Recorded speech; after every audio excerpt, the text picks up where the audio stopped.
శ్రీ మాత్రే నమః. లలితామాత భక్తులందరికీ నమస్కారములు. అందరూ బాగున్నారా? మనం గత వీడియోలో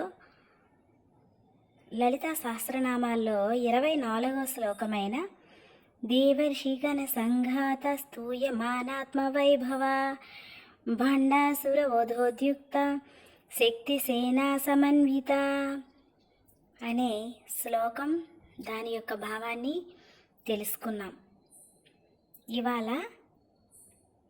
25వ శ్లోకమైన సంపత్కరీ సమారూఢ సింధుర వ్రజ సేవిత అశ్వారూఢాధిష్ఠితాశ్వ కోటి కోటిభిరావృత అనే శ్లోకం యొక్క అర్థాన్ని చెప్పుకుందాం. సంపత్కరీ సమారూఢ సింధుర వ్రజసేవిత అనగా సంపత్కరీదేవి అధిష్ఠించినటువంటి గజ సేనా సమూహము చేత సేవించబడినది అమ్మ. సంపత్కరీదేవి లలితా త్రిపుర సుందరి యొక్క గజసేనలకు అధిపతి. అటువంటి సంపత్కరీదేవి గజమును అధిష్ఠించి రాగా ఆమె వెనుక కోటాను కోట్ల గజములు కదిలి వచ్చి అమ్మను సేవించినవి.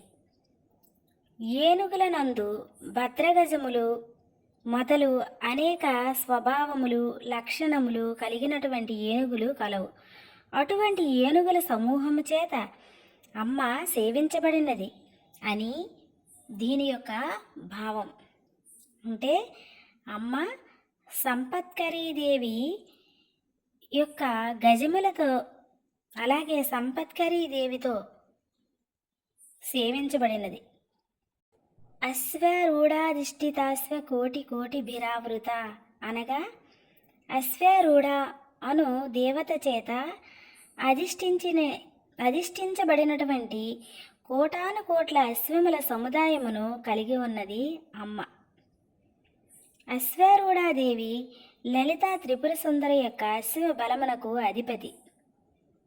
శ్రీదేవి యొక్క అశ్వమునందు కూర్చొని ఉండగా చుట్టూ కోటాను కోట్ల అశ్వములు దేవి కలిగి ఉన్నది. అంటే అమ్మ సేనానుల గురించి, అమ్మ చుట్టూ ఉండే సేనల గురించి, అవి ఏ విధంగా అమ్మను సేవించుచున్నవి అనే విషయాన్ని గురించి ఇక్కడ వర్ణిస్తున్నారు. అమ్మకి లోటేమిటి? ఈ సమస్త జగాలను ఏలే అమ్మకు లోటేమిటి? సేనలు ఉంటాయి, సేనాధిపతులు ఉంటాయి, అందరూ ఉంటారు. అందరినీ ఈ బ్రహ్మాండాన్ని అమ్మ ఏలుతుంది కనుక ఇవన్నీ కూడా అతిశయోక్తి ఏమీ కాదు చెప్పుకోవటం. అయితే ఇక్కడ ఇంకొక విషయం మీకు చెప్పదలుచుకున్నాను.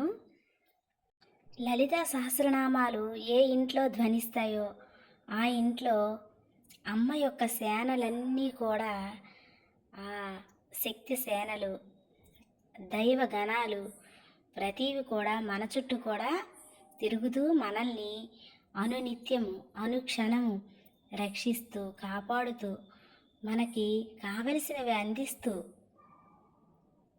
చాలా సంతోషంగా మన చుట్టూ తిరుగుతూ ఉంటాయి.